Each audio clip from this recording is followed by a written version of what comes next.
Push the light. Now you get your children ready to roll.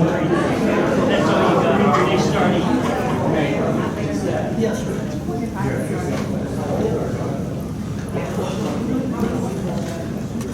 Okay, folks, we're getting ready to go to the rock star of the Francis Marion Symposium. If you do not know Christine Schreiber, you are missing out. She was here at the very first Francis Marion Symposium and she gave a presentation. She knew Francis Marion. I think he was her second husband. Anyway, she has presented many times here, and she's going to present many more times here. And we're going to give her another, when I finish, give her another round of applause. But Ms. Swagger was an educator by trade. She got a bachelor's degree, a master's degree, she got a doctorate in philosophy, and she's written 6 books, and she's gotten them published. You know, it's really easy to write them, but it's not easy to get them published. So, this young lady is a consummate storyteller, and you're going to be enthralled and just be captivated on every word. So once again, let's welcome Miss Christine Schreiber. And I got to give you a kiss.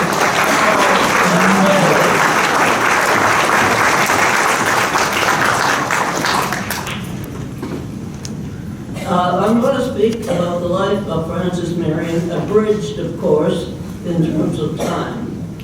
Now, the historian Robert Bass wrote, quote, "The most significant period in the life of Francis Marion was that between August the 15th, 1780, and September the 8th, 1781. During this time, he alone held eastern South Carolina from the British, then helped Harry Lee capture the post along the Santee, and finally commanded a corps in the army with which Nathaniel Greene drove the British from South Carolina," end quote. Now you may be picturing a tall, handsome, powerful, charismatic hero like Disney's Leslie Nielsen, or the Patriots' Mel Gibson and his revolutionary Rambo, but you would be wrong. Bass continues, "He was a moody, introverted, semi-literate genius who rose from private to brigadier general through an intuitive grasp of strategy and tactics, personal bravery, devotion to duty, and worship of liberty." Now, when he was born in winter of 1732 at Goldfield Plantation, he was described as not larger than a New England lobster and might easily have been weighed in a 1-quart pot. His ankles and knees were malformed. Now, certainly, this is a very, very premature baby, and remarkably, he survived. Now, as a child, he was described as puny, and as an adult, as shorter than a man of his time. His lower body was poorly formed. Now, when he was very young, the family moved to the Winyah Bay area around Georgetown, where the family had many relatives and friends. It was also a stronghold for French Huguenots, and Marion's family were French Huguenots. Now, when he was 19, his father died. So Francis, the only child left at home, assumed responsibility for his mother and managed the property. And he was a very successful small planter. Now, Francis was grounded in family, friendship, and faith to the Winyah Bay area. And he lived there almost 40 years. From childhood, fishing and hunting in the swamps with his cousins, and then as a merchant traveling in the river system, he became familiar with the river systems of the Waccamaw, the Great PD, the Little PD, the Black, the Sandpit, the Black Mingo, and the Lower Santee.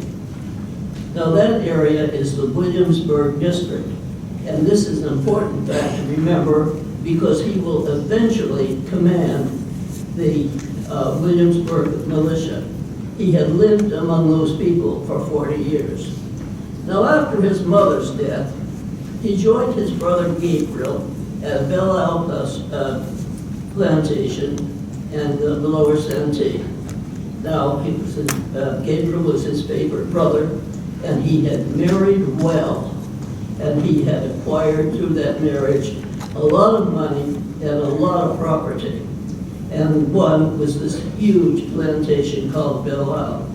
Now, Francis was a superb planter and grower, and so he joined Gabriel to help with this massive property. So, as you heard from J.D., the brothers were very successful. They were involved in the South Carolina politics. They would have been familiar with Charleston. And now the river systems, the Ashley, the Cougar, the Lower Edisto, and the bays and the inlets around Charleston. Now, by 1773, Francis had his own plantation. It was beside his brother's, and it was 200 acres. He was growing indigo, and he owned 20 slaves. Oh, excuse me. When he heard about Lexington and Concord, he hurried to Charleston to enlist. And Moultrie assigned him a rank of captain, but Marion would have to recruit his own troops. The area assigned to him was between the Santee River and the PD.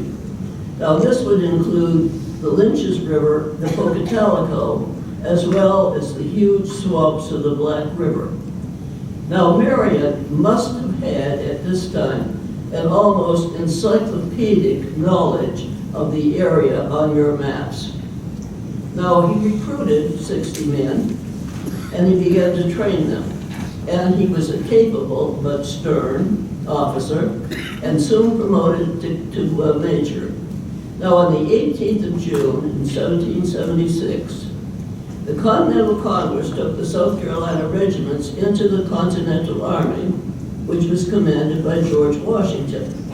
Now Marion is a major in the Continental Army.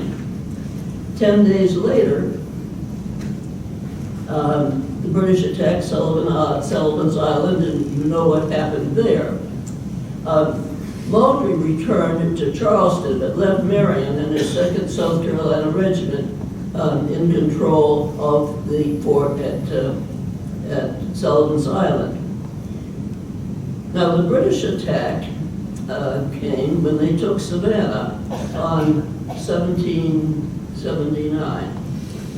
Because there was a coastal road between Savannah and Charleston, Moultrie posted Marion on the coastal road between the two towns, preventing, of course, a land invasion of Charleston.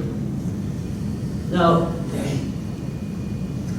there were skirmishes along that road, and if you remember some of Dave Nyland's presentations over the years, there were skirmishes, a good bit of conflict between Marion's Continental troops and the local militias. Anyway, the British took Savannah on December 1779 and hoped, I think, to take Charleston, but then he didn't. Now, an attempt for the Americans and French to take back Savannah did not work. But the battle in which Marion participated showed that Marion, now a lieutenant colonel, was a very strong leader, and he had attacked Spring Hill Redoubt. And although the battlefield, Marion's regiment had fought bravely, and again, Marion displayed a very cool head under fire. Marion was recalled to Charleston because Moultrie now knew that the British would attack both by land and sea. Now, Marion pushed the training of his regiment relentlessly. One lieutenant characterized Marion as, quote, an ugly, knock-kneed, hook-nosed son of a bitch. And the troops called him the hook-nosed bastard. But in Charleston, social life continued, and Alexander McQueen, a patriot, planned a party at his home on Pratt Street. Now, McQueen felt that a successful party required everyone to get roaring drunk. And so he locked the doors so no one could leave. Well, Marion was obliged to go to that party because of his rank and all. And he was not a social animal. One writer refers to him as abstemious, and another explaining that Marion, wishing to avoid a debauch, jumped out of a second-story window and broke either his ankle or his lower leg. Now, before Charleston was surrounded, Governor Rutledge and the supernumeraries were moved out of the city, and Marion was taken out on a litter and was moved to a secret room in a house which is now under Lake Moultrie. Now, after the British occupied Charleston, Continental soldiers were imprisoned, militia were paroled, Moultrie, Kershaw's, and other leaders were imprisoned in St. Augustine, Florida, and the local patriots were imprisoned in the dungeon underneath the Exchange House. Now, Clinton merely established, who was in charge of the British Army, immediately established posts from Augusta, 96, around Camden, and over to Georgetown. And 209 men of Charleston signed a letter to General Clinton thanking him for restoring the province to King George III.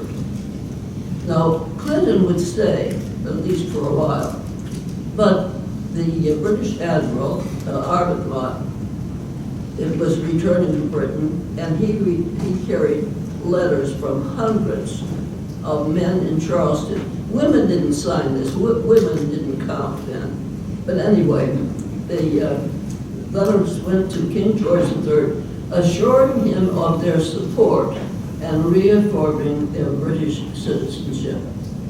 Now, General Clinton found the humidity and the insects of the South very uncomfortable, and he returned to New York to the comfort of his apartment and his mistress, and turned the army over to Lord Cornwallis with a command of 5,000 troops.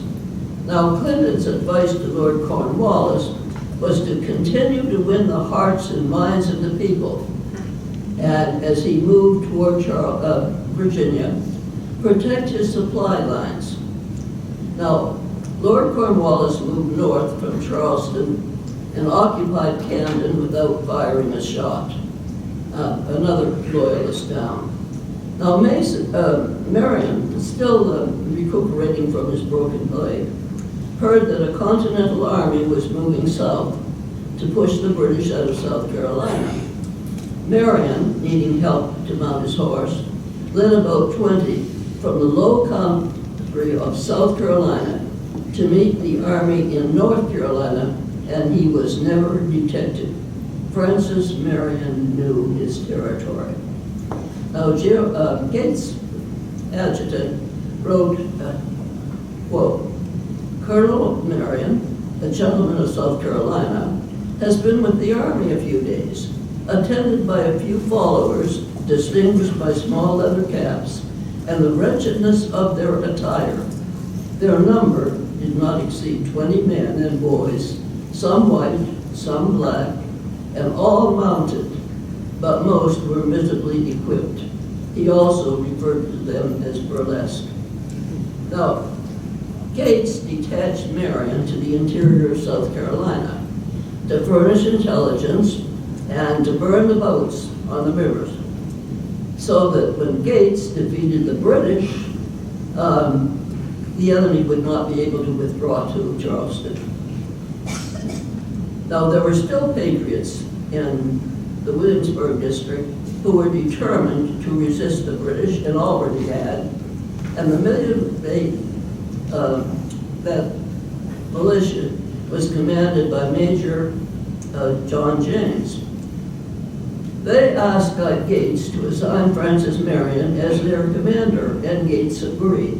He might have been happy to get rid of this strange little character, but anyway, it was decided that Marion would take command at Witherspoon's Ferry on August the 17th. So he left Gates on August the 15th. And on the 16th, we have the Battle of Camden, which was a huge victory for Lord Cornwallis. Gates and the survivors fled to Hillsborough, North Carolina. Now, most of the South Carolinians who fought in that battle were fighting for the British. And now the men of Charleston signed a letter to Cornwallis, lauding him for his great victory over the king's enemies. Now, Marion learned that Lord Cornwallis, fearful of the spread of smallpox, was moving prisoners from Camden to Charleston. About 90 British prisoners were guarding over, British soldiers were guarding over 200 prisoners, and they encamped at a site close to Nelson's Ferry. Before dawn, Marion attacked on three sides. Hugh Orry got to the stacked weapons, and the redcoats were routed. Now, Marion inflicted about 50 casualties, seized the weapons and horses, and disappeared. Now, Marion ordered his men to wear a white cockade, a white rag, or a white feather in their caps to identify his men who were fighting in civilian clothes against Tories who were fighting in civilian clothes. Now, a large Tory militia gathered in the area of Sullivan's Ferry on the Little PD, and late at night, a small party of horsemen approached, near enough to be recognized as Francis Marion's men. And they seemed surprised, and they turned and fled. And they were followed by Tory militia, who rode into an ambush at the Blue Savannah. Again, Marion's men disappeared in the swamp. Now, you can see on that map that there are many more battles, but there's no time for all of those.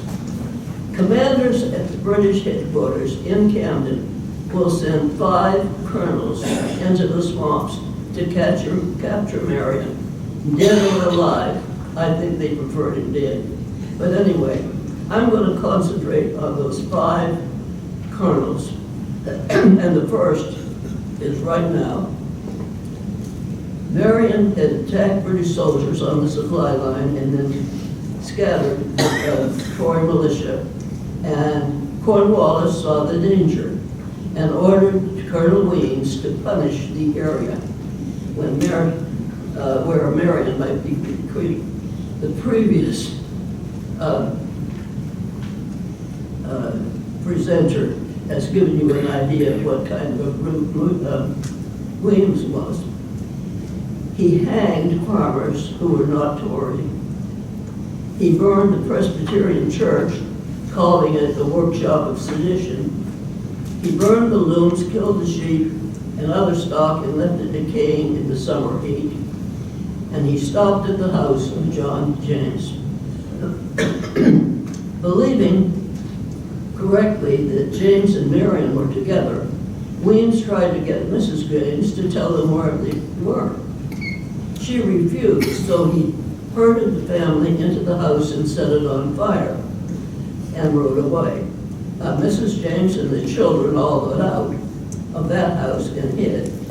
Now finally, Weems, who scorched the earth policy, and left the corridor about 20 miles wide and 70 miles long in total ruin, returned to Lord Cornwallis and reported that no one would ever join Marion again.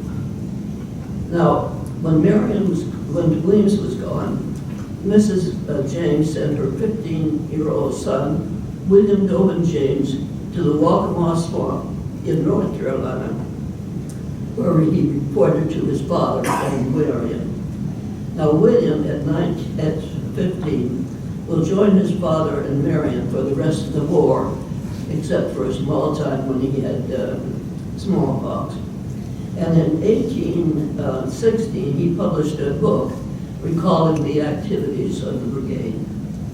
Now, if Cornwallis thought Weems had solved his Marion problem, he was wrong.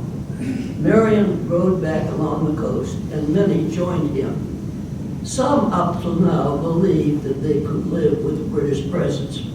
Weems' brutality taught them that they could not.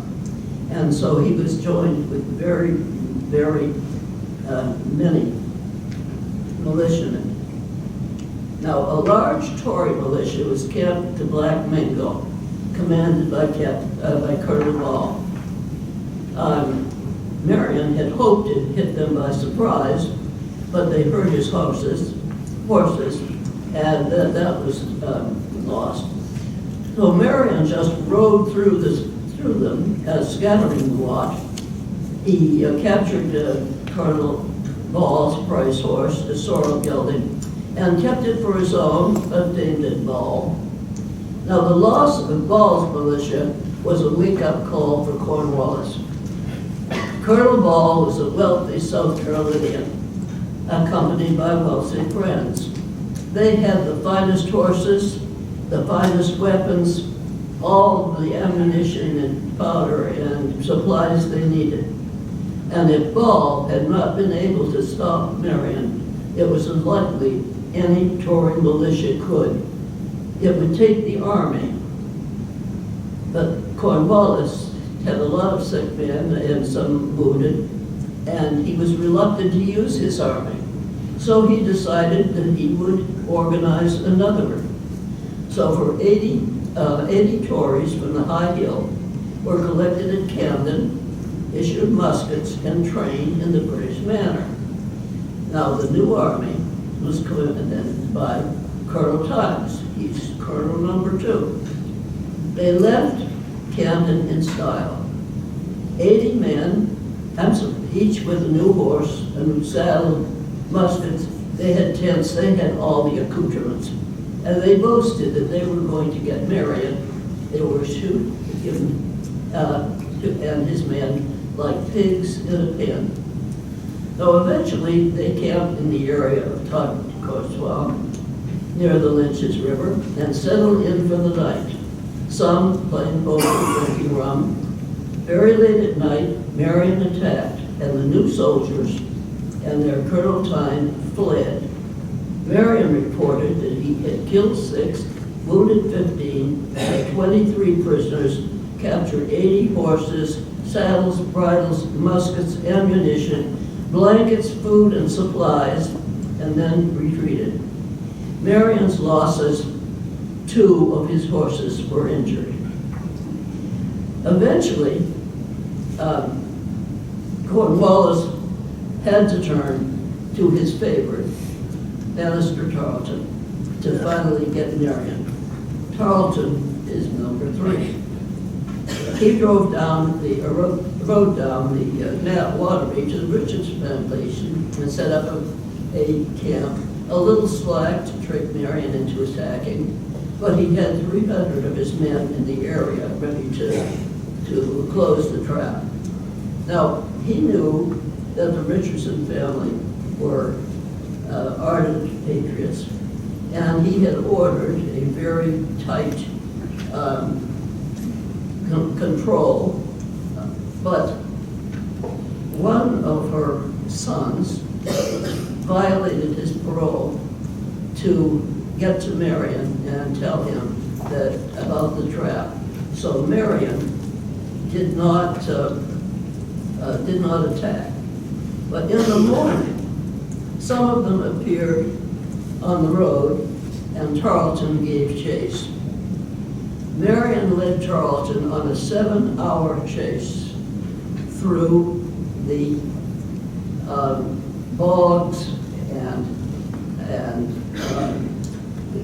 streams and swamps, and he was leading them to Bimbo's Ferry, where other of Marion's men had set up an ambush.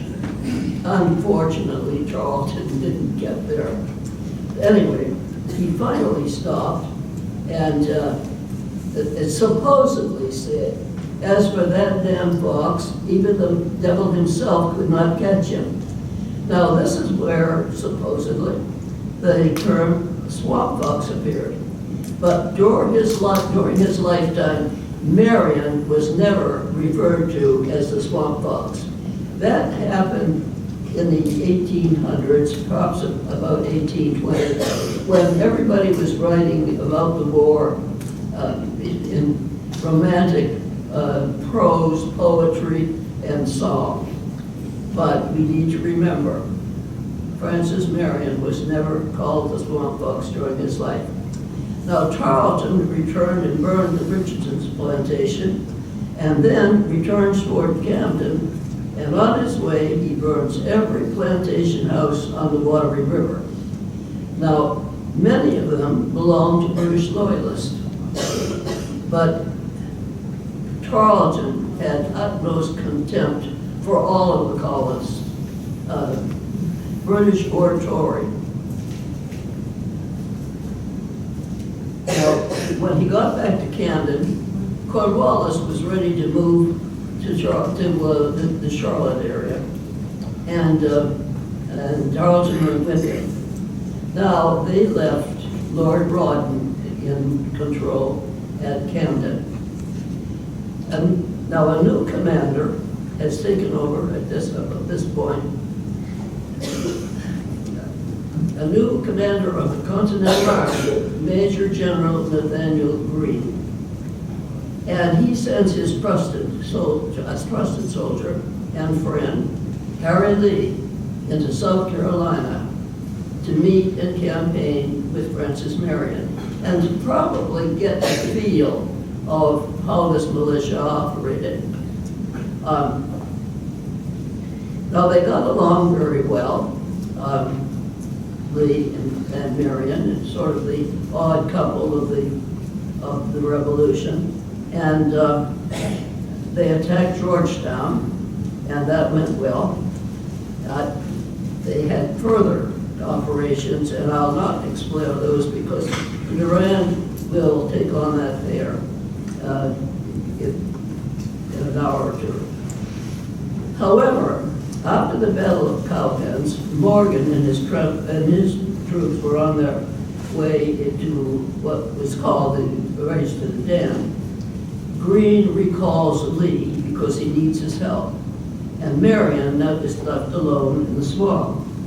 Now, Lord Cornwallis, commanding in Camden, resolves to do what Cornwallis had failed to do. He will get Francis Marion. Now, Lord Rawdon was a very competent soldier, and maybe a little bit smarter, quite a bit smarter than Tarleton anyway. And he decided that he needed 2 colonels, so we now have Colonels 4 and 5.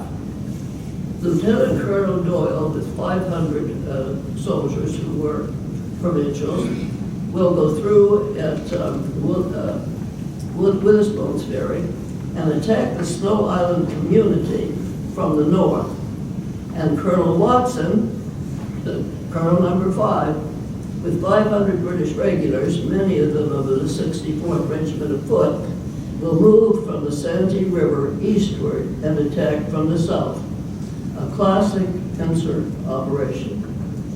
Now, Marion might not have known or cared where Doyle was at first, but he knew where Watson was.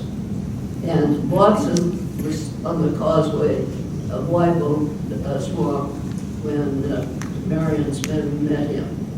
Now, this campaign is called the Bridges Campaign, and George Summers was the first to plot that out. George Summers loved the Bridges Campaign. Now, the way it worked, Marion's men would burn the wooden bridge before Watson got to it. Watson had artillery, so he had to stay close to the roads. And as they came to the burning bridge, they were faced with Marion on the other side. And Marion had McCaughtry's rifles with him. And they were snipers supreme. And eventually, Watson had so many more men that eventually he would get across. But in the meantime, while he was trying to maneuver that, McCaughtry's rifles were shooting down the artillerymen, and Watson would later say that he had seen men in trees firing into his troops at more than 500 yards. And he'd never seen such beauty in his life. Well, they kept moving. This went on for 3 weeks. And since Watson had regular troops, they stopped, camped overnight, did the whole military thing, and then sometimes stopped for 2 days, but kept moving on for 3 solid weeks. And now Watson is out of supplies, ammunition, he has wounded, he had men sick, and he needs to get back to a source. He can't get back to Camden, so he heads for Georgetown, and he has one more river to cross. When he gets to the sand pit, Francis Marion and McCaughtry's rifles are on the other side of the river. And they had a very, very brisk encounter, but suddenly Marion and McCaughtry leave. And Watson arrived in Georgetown with 2 wagons of wounded, and he had left 20 dead on the shores of the sand pit. Now, Marion left because he heard that Doyle had raided his camp, had freed prisoners and trashed the camp. Marion caught up with Doyle, who was headed back to Camden, at Witherspoon's Ferry, where the British were trying to, the British were trying to destroy the ferry. Now, McCaughtry supported them to retreat, but the ferry was not usable. Now, Marion moved along the south side to follow them, hoping to find a place to cross the river. But the militia abandoned him in droves, and he was forced to stop. Now, if you think about it, there had been 1,000 British troops but moving through the swamp, and Marion's men had been fighting almost a month. They needed to get back home to see if their families were safe, if their property was safe, and it was planting season, and they had to plant if their families were to survive. So, but Marion didn't see that way. All of a sudden, he was totally unreasonable. And he raved and he ranted. Now, he'd always had black boots, and his friends and close associates were aware of that. But they'd never seen him like this. He would go to Philadelphia and get a command of soldiers who would obey orders and not come and go as they felt like these people that he had. Now, his associates were really worried about him because they'd never seen him like this. But things changed when he heard that Lee was moving toward him again. On May 8th, Lee was there to convey orders from Major General Nathaniel Greene. Greene was moving back into South Carolina to push the British out. His army would attack the major British post, Camden, in '96.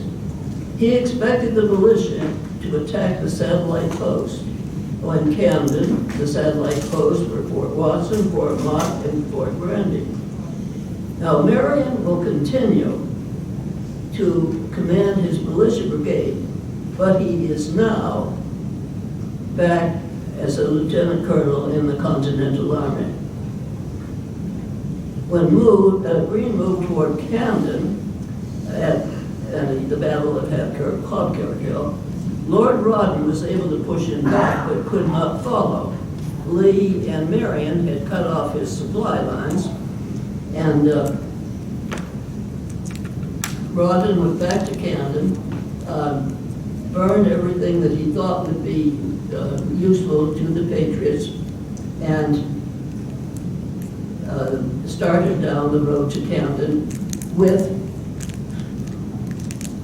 Henry Lee called the most obnoxious Tories.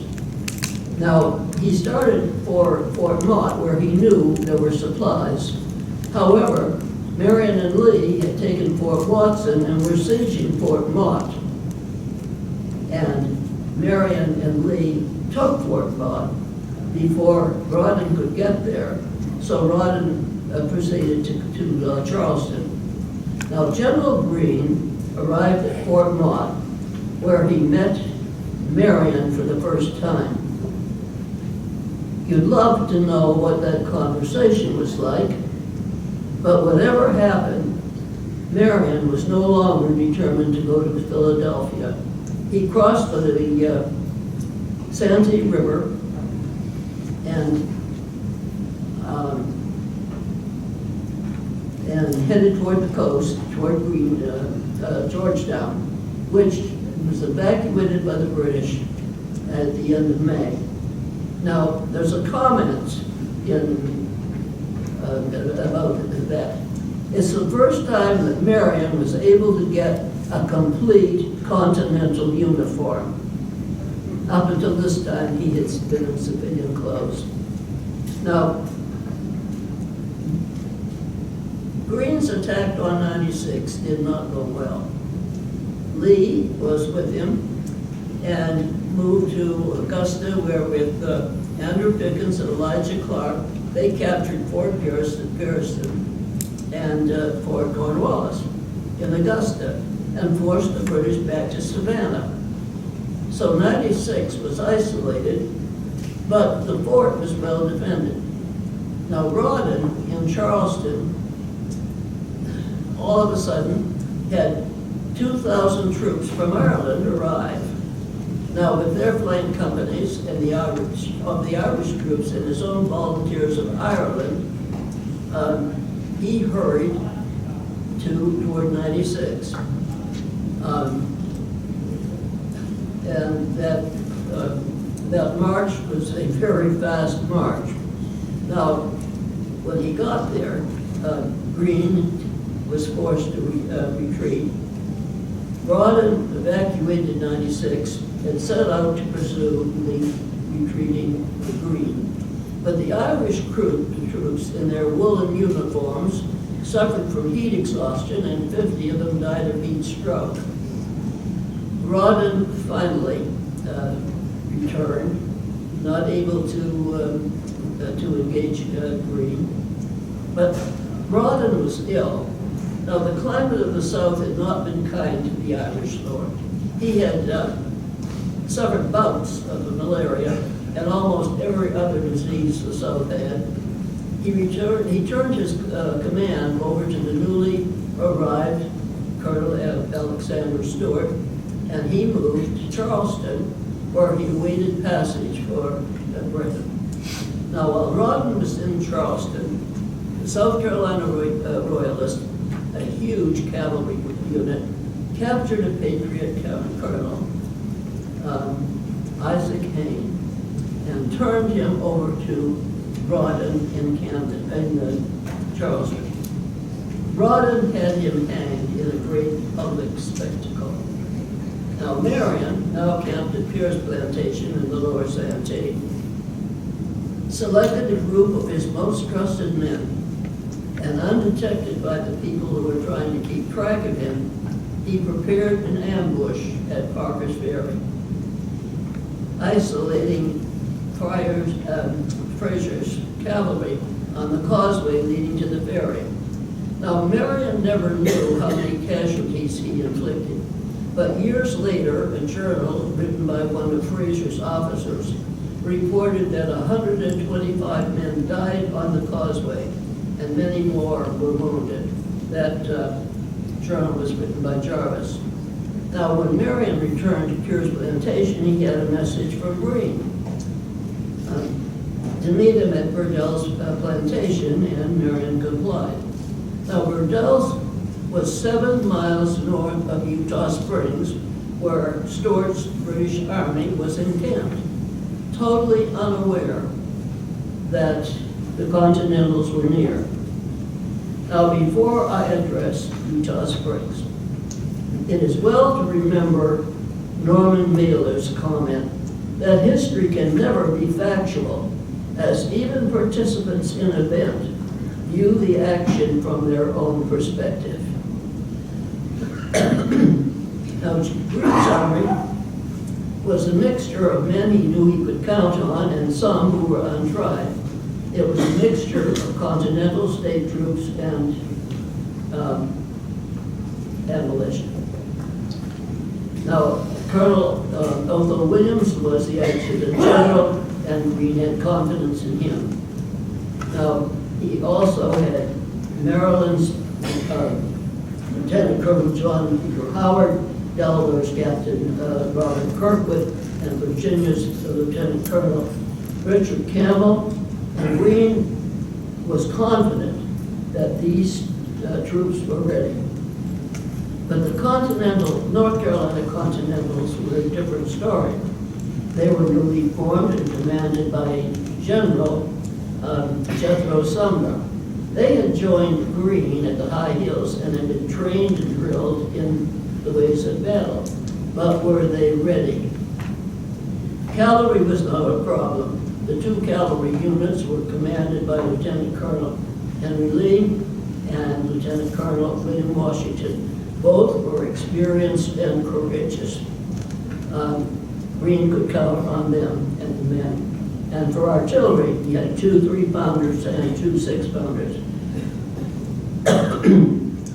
Excuse me.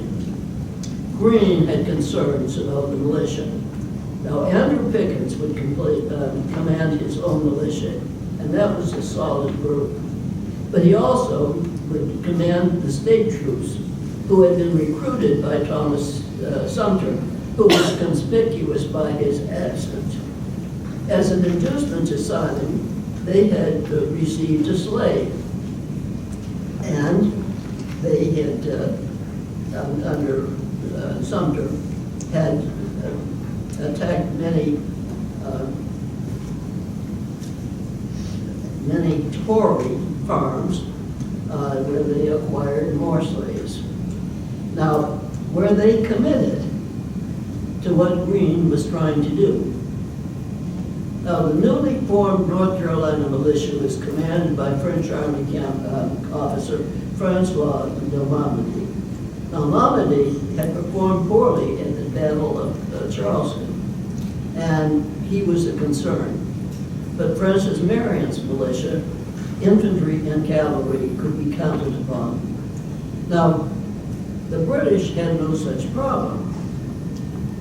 Lieutenant Colonel Stuart had no Hessians or Tory. His entire army at Utah Springs consisted of regular British troops and provincials. All were experienced, disciplined, and ready. Now, the British troops were unaware of Greene's approach and were at breakfast when Stuart finally realized that Greene's army was approaching and hurriedly prepared his troops. Greene's band was organized as he intended them to fight. The militia line, Pickens on the left, Malbody in the middle, Francis Marion on the right, and flanking the line on the right were Lee's troops. Second line were Continentals, with Washington's cavalry behind the line on the left. Now the firing started on the right, which means that Marion and or Lee started the engagement. Now Marion and Pickens continued to advance and fire, but the North Carolina militia broke at the third round, and General Jethro Sumner occupied their place and strengthened the line, and as Greenwood afterwards say, behaved gallantly. Now, Marion's marksmen, firing with precision, had advanced more than a half a mile. But when the British advance was fixed bayonets, the militia retreated, but Marion still stayed on the right side with Lee. Now, the Continentals fought the British with bayonets, and the fight was brutal. There were reports of enemies dead standing impaled on each other's bayonets, and some reported wading through ankle-deep blood. Now then, something weird happened. On the right of the Patriot line, the 64th Regiment of Foot was facing Marion and Lee. Now that unit had been under Watson and had faced Marion before. And suddenly, they fled the field and headed for Charleston. This caused a rout, and other wagons and others joined in. Now, there's no doubt, as weird as it is, that it happened, because in the annals of the 64th, they report that the only time that unit had ever turned their back on an enemy and fled the field was at Eutaw Springs. Now, William James reports that they heard the huzzas and knew what it meant. Those on the right believed the battle was over and they had won. After all, the enemy fled. They moved into the British camp and found food, clothing, and boots. They did not know what Greene knew. The battle on the left was not over. Washington had been stopped by Marchbanks, wounded and captured, his men captured. The British controlled all access to the springs and any other water. The house in the clearing had been occupied by the British, and Greene's men, dehydrated, were in trouble. Greene gathered up all his wounded he could and returned to Gridell's to care for his wounded and provide water for his men.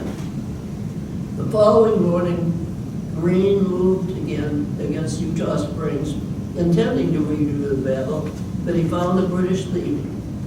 The British had collected the arms of the dead and wounded and were throwing them into the springs, as well as supplies, including barrels of rum. Greene did not attack. He did not need more casualties. He wanted the territory.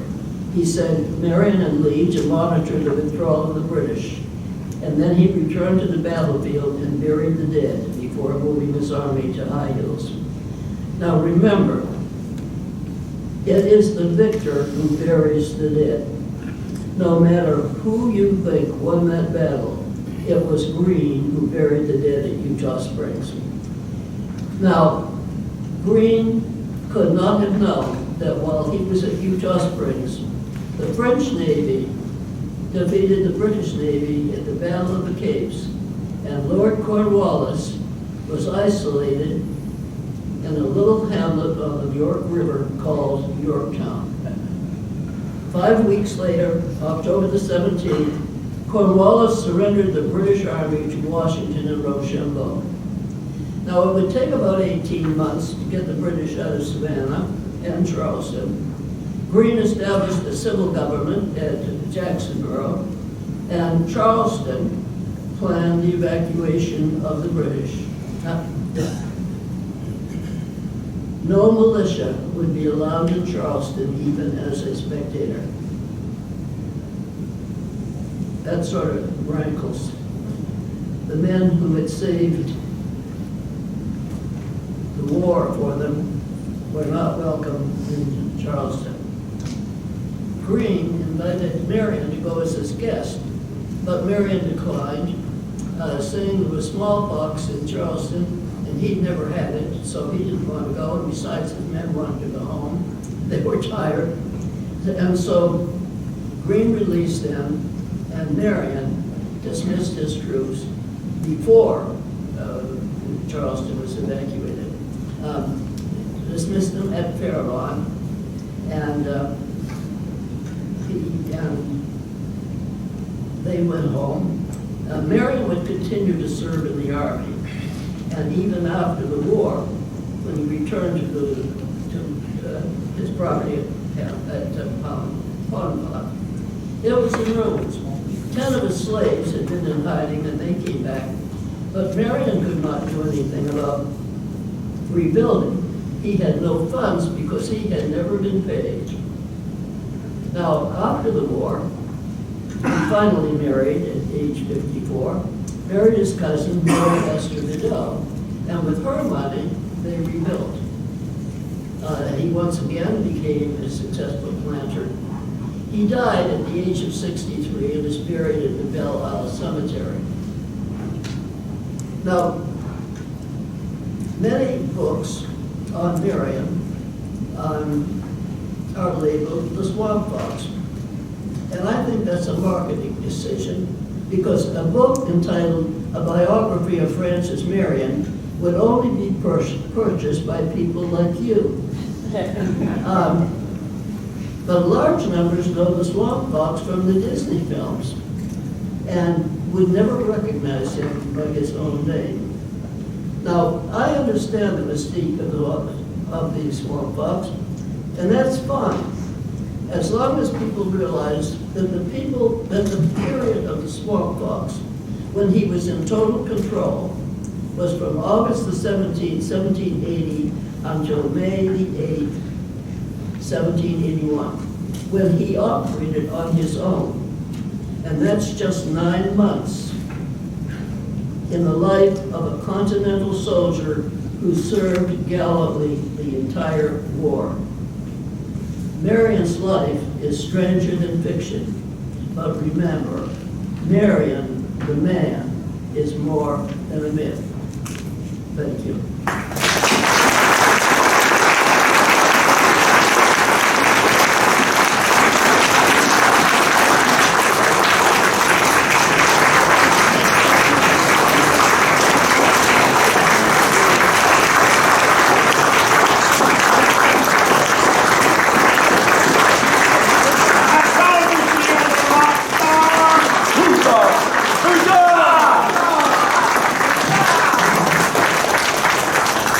Are there any questions?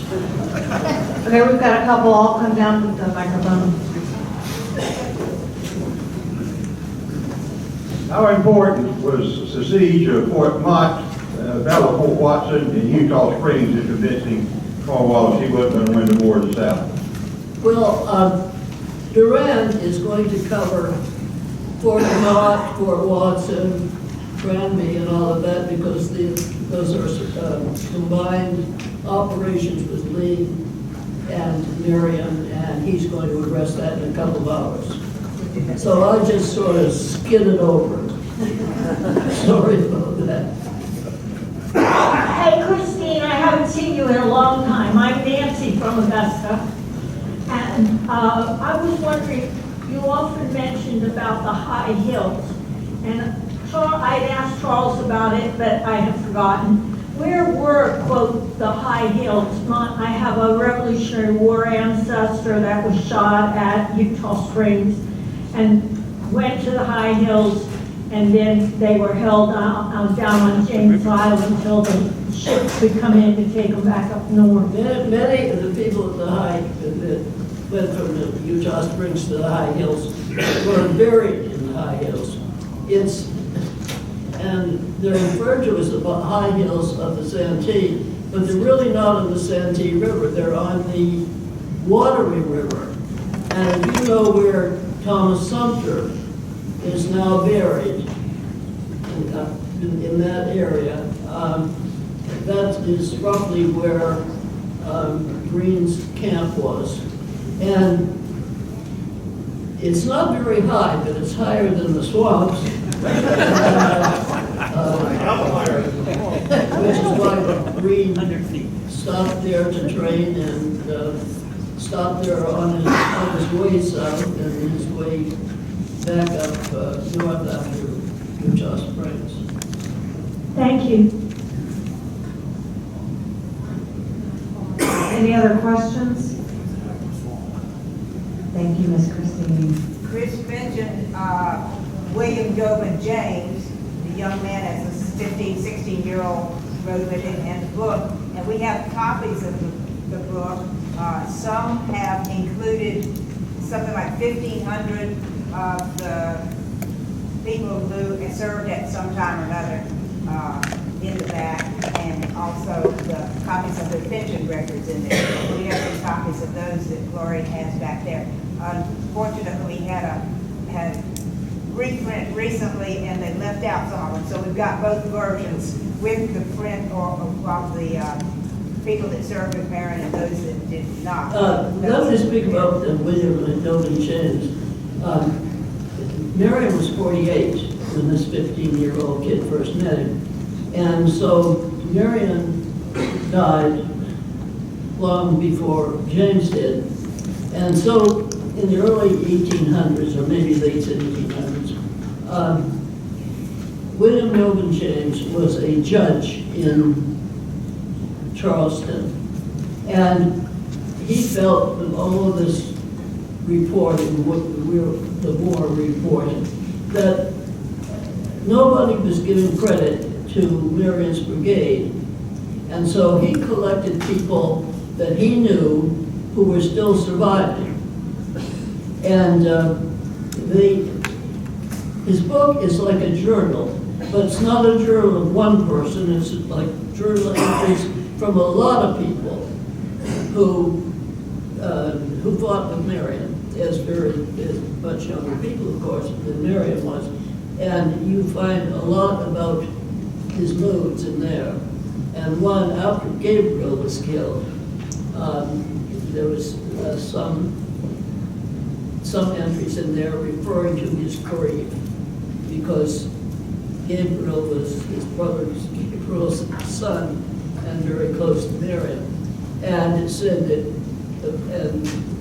James reported that after a while, Marion said, they remember Gabriel, but, he gave his life for the cause, and Marion was ready to move on. But there are just vignettes like that that would give you an idea of what Marion was like and what those militiamen that were close to him were like. I don't know how much it costs, but it's worth the money, whatever. And don't forget, Chris has her books in the back. And she will be happy to sign them. I'm telling her that now. Everybody can get lunch. Great. Thank you, Chris, for everything. That was fabulous.